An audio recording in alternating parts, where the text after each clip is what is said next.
Continúa la tensión en Colombia. En la noche del martes, los manifestantes, sobre todo estudiantes, volvieron a salir a las calles. Lo que comenzó el 28 de abril con manifestaciones pacíficas en repudio a una reforma tributaria, ha derivado en fuertes protestas contra el gobierno. Según cifras oficiales, al menos 19 personas han muerto, de las cuales 3 por disparos. Hay 89 desaparecidos y más de 800 heridos en las protestas. La violencia policial, es algo inaceptable, totalmente inaceptable, porque no justifica contra personas que tenemos carteles.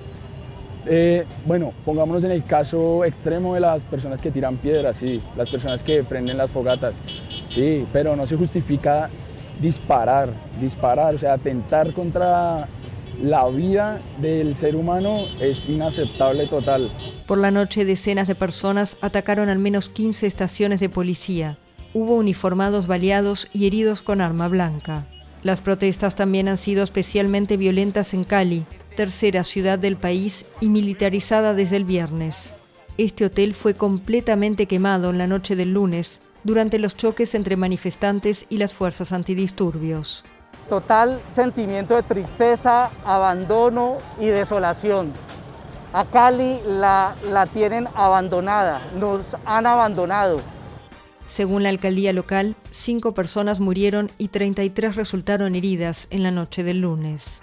Y ellos empiezan a dispararle a la gente a mansalva, como generando una masacre. En medio de la tensión, las principales vías de la región fueron bloqueadas, causando desabastecimiento de gasolina. Muy delicada la situación porque ya la gente se empezó a pelear por combustible en las estaciones de servicio, ya están empezando a revender la gasolina a 4 veces el precio real y ya empezó la escasez de alimentos porque los actos vandálicos pues no permiten que los transportes de alimentos circulen libremente. El martes, la ONU, la Unión Europea, Estados Unidos y organizaciones de derechos humanos cuestionaron los abusos policiales.